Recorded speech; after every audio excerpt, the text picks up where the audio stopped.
notion that lawyers are fungible.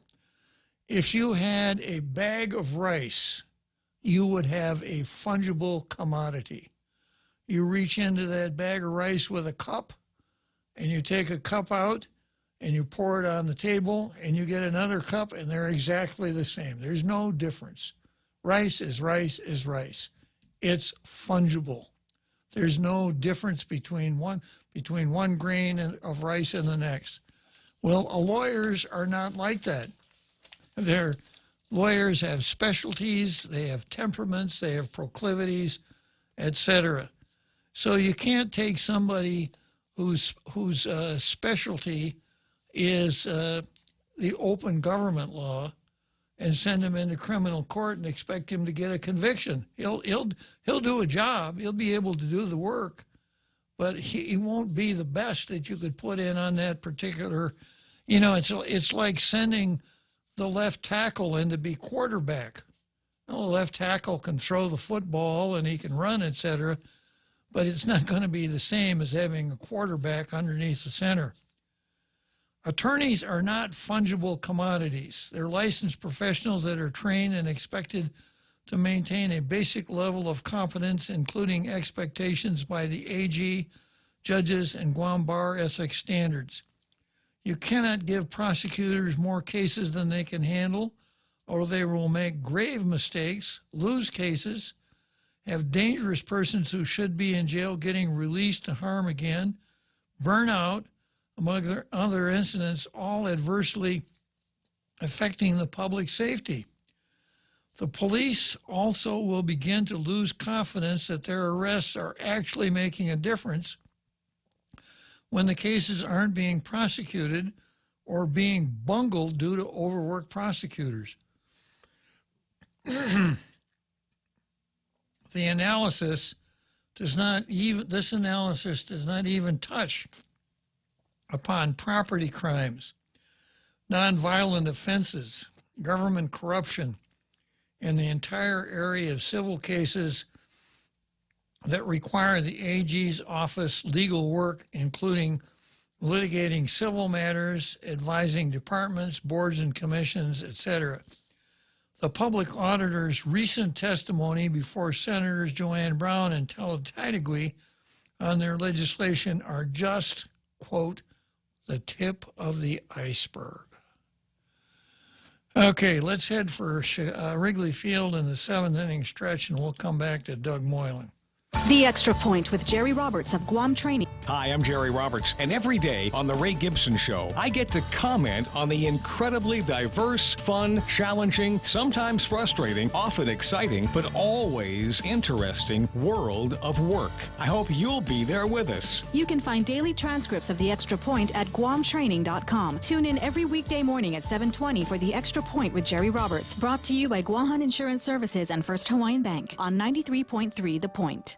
We're already Pika's best radio station, but we're always looking for ways to be even better. Announcing the point on Alexa. In addition to our FM and HD radio feeds, our incredible app, informative website, Facebook Live, and YouTube Live, you can now tell Alexa to stream the point. And your smart speaker will start playing whatever we're saying. News and views 24/7 with your 4-word command. Alexa, stream the point.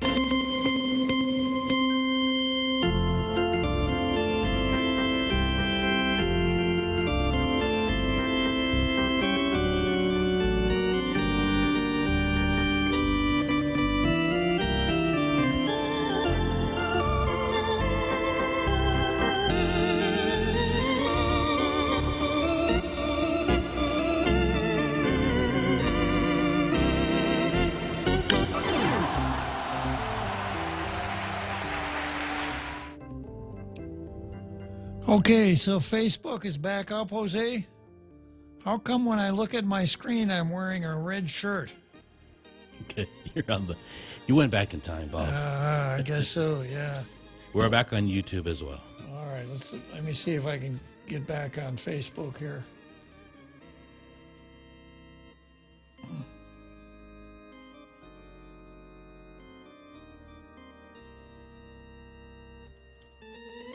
Just bear with me for a second while I get back up on Facebook. You think Adelup sabotaged our Facebook connection, Jose? That was my first guess. Yeah. It was incorrect, but that was my first guess. Well, it is the narrative, right? Yeah. It's the narrative. Yeah. Okay, going on with Doug's lawyer. When I was in the AG's office, the two criminal divisions that I created were the general crimes and government corruption divisions. We had 21 prosecutors doing those functions. I kept my staff happy, especially the attorneys, because they were critical to operational effectiveness. As a, quote, general, the AG is no better than the people he hires, places into positions, and the division head he relies upon to oversee daily operations and report to the AG. I also personally communicated with all my staff to see ways we could improve operations, as well as had customer survey forms distributed for general public to contact me directly with their perceived problems. Bottom line is, when I was at the helm, the AG himself or herself is always personally responsible for the success or failure of the office to do its job. AG has all the authority, government budget, personnel, resources, mandate, and trust of the public to be the chief legal officer and public prosecutor to protect the safety and legal interests of the voters and people of Guam. His inability to do so reflects a grave failure in his management abilities and endangers the public's life. Kind regards, Doug Moylan, Guam Bar Number 1992. A powerful letter. And I didn't see a single thing in there that I disagreed with. As a citizen, I am really appalled by the way this Attorney General is running his office. As an attorney myself, I'm even more appalled because I know a little bit more about what he ought to be doing. And one of these days, you're going to see something in print that's called, "It isn't what Levin did, it's what Levin didn't do." And of course, that's the story of the Levin Camacho administration at the Attorney General's office. Okay, next item on the card is Deloitte versus Guam. The local office of Deloitte Touche, one of the premier accounting firms on island, will be closing its doors sometimes next year. Representatives from the firm confirmed last week. The Guam firm will wind down its business and exit the Deloitte network in the second half of 2023. Deloitte Guam falls under the umbrella of Deloitte Touche Tomatsu Limited, commonly referred to as Deloitte Global, a network of over 330,000 firms across the globe, considered one of the big four accounting firms. Now, back in the days when Pete Marwick Mitchell was here, it was the big eight. But one of them crashed and burned. Was it Ernst? I think so. I heard they're still here. Yeah. But I don't know if they're... Ernst wasn't here, but nationwide. These are huge outfits. For instance, Pete Marwick Mitchell, at the time, was I think the largest accounting firm in the world. And they're strange organizations because they're partnerships. They're not corporations. I used to work for a Ernst & Young partnership in New York City. Really? For a short time. Uh-huh. Not my cup of tea. Okay. Did you have a green eye shade, sleeve garters, and a high back stool? No. I did have to wear a tie. You did have to wear a tie. Very foreign to me. Yeah. So they're highly specialized, highly paid professionals. A certified public accountant means that when you see his signature, her signature, their signature on the bottom of a report, that carries a certain weight with it. It means that it's in accordance with general accounting principles. And really important financial decisions are based on papers that accountants sign. and that's why they are able to make the big bucks. So you folks out there in our international radio listening audience, if you have children that are in college or going to go to college and they're thinking about, should I go to law school or should I strike out to be a CPA? Tell them, forget law school. Become a CPA. You'll make more money. You'll have a better quality of life. You'll probably be a whole lot happier. She doesn't like me talking about her a lot, but I have a sister who went to law school, graduated Albany Law, but is working for UBS. The one out of, was it Switzerland? The or bank, United Bank of but Switzerland. She does similar things to accounting and wealth management. Yeah. Well, I had a cousin that was both a CPA and a lawyer, Claude Seaver. Yeah, quite a combination. Exciting. Exactly. Well, back to Deloitte. Deloitte falls under the umbrella of Deloitte Touche Tohmatsu, commonly referred to Deloitte Global. The decision to exit is part of an ongoing conversation how the existing practitioners and the Guam firm can better serve the unique needs of clients in Guam and the needs of local communities. This mutually agreed decision follows serious deliberation among both parties. Well, to me, it sounds like they're trying to put whipped cream on some pretty smelly stuff here. I have the feeling, I don't have any inside knowledge at all, I just have the feeling that Deloitte Guam said, this ain't your night, kid. We're going for the price on Wilson. We're out of here. Which is not good news for us. Because if a major firm like Deloitte is pulling out of here, that means there just isn't enough money for them to count. And if there isn't enough money for them to count, what does that tell us about our economy, our tax structure, et cetera, et cetera, et cetera? It's not the picture being painted. Exactly. So it does not look like good news to me. Now, I didn't go through this whole article, but Phil Flores did wrap it up. And Phil Flores, it puts a much nicer tint on the picture than I do. He said he remembers when Pete Marwick Mitchell flanged it up. They were actually KPMG, Pete Marwick Mitchell, because they merged with a either Belgian or Dutch firm worldwide. But Phil's explanation was, yeah, they stopped doing that, but nobody left. The accountants all stayed here. Everything worked out, et cetera. Maybe so. Just a different name on the door. Yeah, maybe so. But I don't see it as good news. It's kind of like, if Mobil said we're closing our gas stations, but all the pump jockeys are going to stay behind. Did they blame Putin in the article? No, but that would be a good way to do it, wouldn't it? Yeah. Okay. Let's head for Churchill Downs.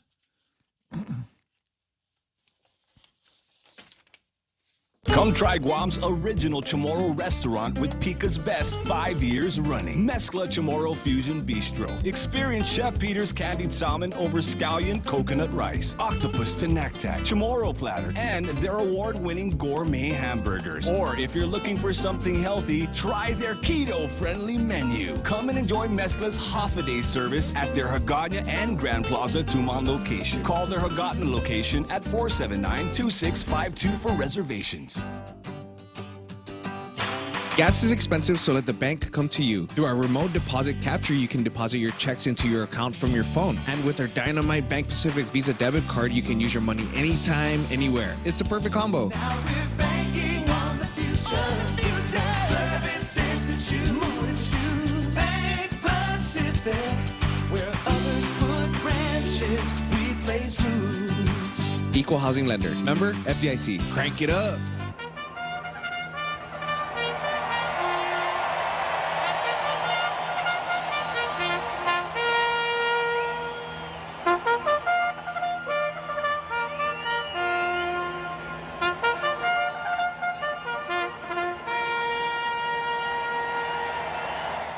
My old friend Jonathan Turley is critical of Supreme Court Justice Elena Kagan Madam Justice Kagan. And here's the title of the article.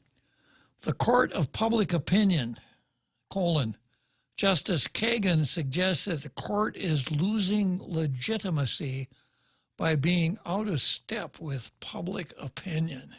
Ugh. Supreme Court Justice Elena Kagan made a curious and concerning comment this week about how the Supreme Court's legitimacy depends on consistency of its judicial opinions with public opinion. It was a comment that seemed consistent with the criticism of Senator Elizabeth Warren, better known as Senator Pocahontas, that the court was improperly departing from widely held public opinion. Warren used the complaint to justify her call for a raw court packing to produce an instant liberal majority. Turley says, I'm frankly astonished by the statement of Justice Kagan, which runs against the entire purpose of the court as, at times, a counter-majoritarian institution designed to follow the Constitution rather than the polls. Counter-majoritarian. Majoritarian, majority rules, that's the way we do things in a democracy. But the Supreme Court, in fact, the judiciary is designed to be counter-majoritarian. And the reason for that is that if you stop and think about it, tyranny of the majority is still tyranny, right? If a majority of the people in Tamuning said, next at 4 o'clock tomorrow afternoon, we're going to go into the studio, tie a rope around Bob's neck and pull him out of there and hang him from a sour apple tree because everybody in Tamuning voted for it, would I feel better? Nope. No. That's what we mean by tyranny of the majority. And this, again, is the genius of our constitutional system with separation of powers and independent judiciary. We've got safeguards against the tyranny of the majority. And the fact that a lot of people don't like what the Supreme Court did, maybe that's just telling us that it's working the way it's supposed to. So Turley goes on to say, Justice told a judicial conference in Montana that the legitimacy of the Supreme Court is tied to its conformity to public opinion. I'm not talking about any particular decision in a pig's eye. That's a likely story. Yeah, or even any particular series of decisions. Wink, wink. Yeah, cough, cough. But if over time the court loses all connection with the public and with public sentiment, that's a dangerous thing for a democracy. Boy, I just went into a long sermon about democracy doesn't mean the things you like, and the things you don't like are not therefore undemocratic. Maybe she thinks she's up for re-election in November. Maybe so. Kagan added, overall, the way the court retains its legitimacy and fosters public confidence is by acting like a court, is by doing the kinds of things that do not seem to people political or partisan. Well, that's true. In Federalist 78, Alexander Hamilton explained that lifetime tenure was to insulate the court from manipulation or influence. In a monarchy, it's an excellent barrier to the despotism of the prince. In a republic, it's no less an excellent barrier to the encroachments and oppressions of the representative body. You take a Democratic House, a Democrat senator, and a Democrat president, there's no telling where they're going to go. She doesn't understand balance of powers. This is Alexander Hamilton. Oh. Yeah, Oh. and he's saying, that the lifetime tenure of judges is an excellent barrier to the encroachments and oppressions of a representative body. And it is best expedient which can be devised in any government to secure a steady, upright, and impartial administration of the laws. The court was designed to defy public opinion, Turley says. It was designed to defy everyone and everything other than the Constitution. It was that counter-majoritarian role that allowed the court to end segregation and confront other prejudices in our society.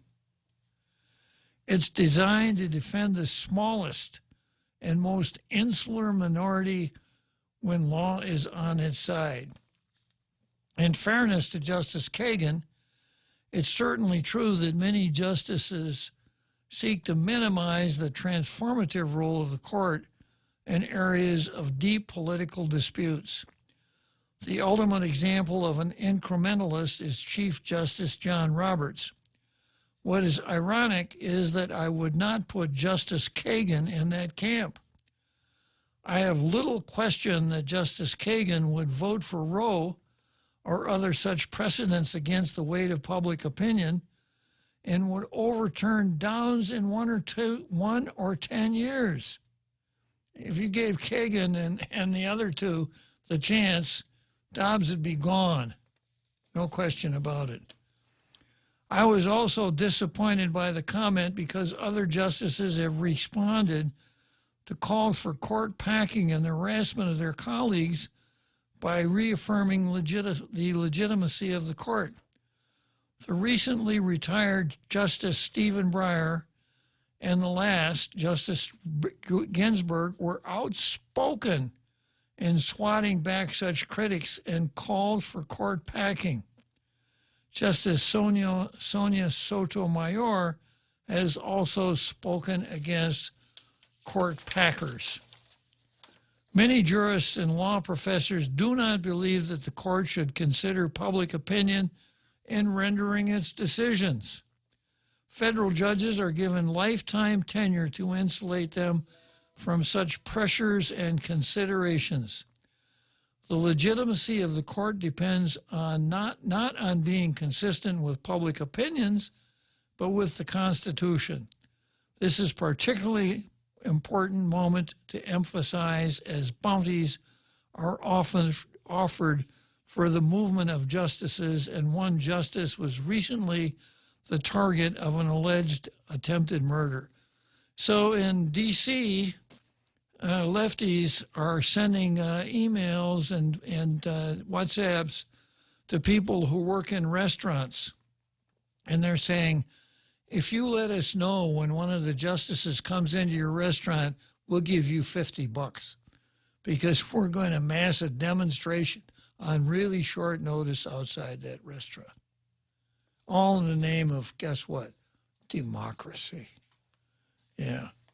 In the end, I'm confident that Justice Kagan would agree that it's more important to be principled than popular. Now, that's a really important question that everyone, I think, at least unconsciously contemplates during his lifetime, asking himself, herself, is it better to be respected or to be liked? Now, most of the people that run for the legislature here, I think I know the answer. And I don't like it. I don't like the answer. In the end, I'm confident that Justice Kagan would agree that it's more important to be principled than proper. Otherwise, we are left with a wicked Glinda court rather than the body designed by the framers. As usual, Turley hits the nail right on the head. Okay, I've got, 3 more minutes to go? Yeah, the next item here is Michigan versus Harbaugh. He's a public enemy. Fire his ass. Critics call for Harbaugh to be canned for coming out as pro-life. I'll just start this. Probably have to finish it up tomorrow. University of Michigan football coach Jim Harbaugh is facing calls for his termination after he went public with his pro-life views. Harbaugh is a devout Catholic. Oh, okay, right there. Now we see the problem. Yeah. And said that I believe in having the courage to let the unborn be born. The response has been overwhelming and furious, but it's unlikely that Harbaugh, who just signed a 5-year, $36.7 million contract, well, he is a football coach. He's not a professor. He's worth it, right? It's unlikely that he'll be canned. It's an interesting comparison to the successful campaign recently to force an NFL coach to withdraw his comments about January 6th. That was, what's the guy's name? It was a Hispanic name, yeah, too. it's right on the tip of my tongue. Yet, if critics had their way, both coaches would be fired for holding dissenting views on such issues. Harbaugh spoke at the Plymouth Right to Life dinner on Sunday and reportedly shared his own religious beliefs in favor of life. Quote, I love life. I believe in having a loving care and respect for life and death.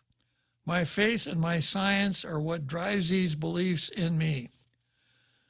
I'm quoting Jeremiah 1:5. Before I formed you in the womb, I knew you. Before you were born, I set you apart. I appointed you as a prophet to the nations. There are many things one may hold to be immoral, but government appropriately allows because of some greater good or personal constitutional right. Ultimately, I don't believe that that is the case with abortion. Yes, there are conflicts between legitimate rights of the mother and the rights of the unborn child. One resolution might involve incredible hardship for the mother, family, and society. Another results in the death of an unborn person. In God's plan, each unborn human truly has a future filled with potential, talent, dreams, and love, Harbaugh said. I have living proof in my family, my children, the many thousands that I've coached, that the unborn are amazing gifts from God to make this world a better place. To me, the right to choice is to have the courage to let the unborn be born. I'll come back here tomorrow. A nice way to wind up the show. And I hope you were listening there, Brandon, because that's not you. Let's go, Brandon.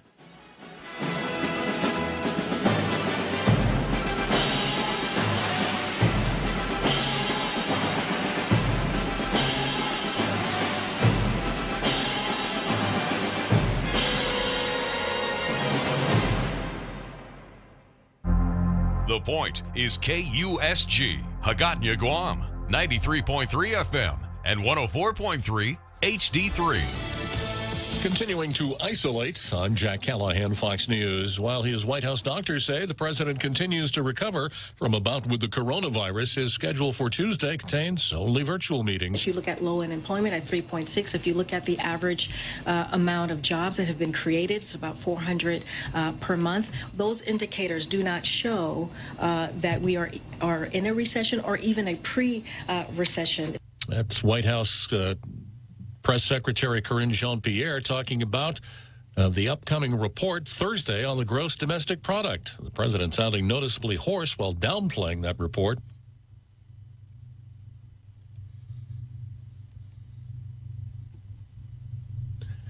Fox's Jared Halpern in Washington reports the report will come out on Thursday. The Senate has postponed until Tuesday a vote to end a filibuster to advance the CHIPS Act to incentivize the semiconductor industry to manufacture more computer chips in the U.S. The president lobbied members of Congress for passage of that act on Monday. The vote is expected on Tuesday to advance the CHIPS Act to the Senate floor for passage and eventual sending it over to the House of Representatives. The principal of Robb Elementary School in Uvalde, Texas, has been placed on administrative leave, according to her lawyer. A state legislative committee report had faulted Mandy Gutierrez for not having a broken lock repaired, allowing the gunman access to the classroom where he killed 19 people in late May. The Uvalde School Board met yesterday, voted to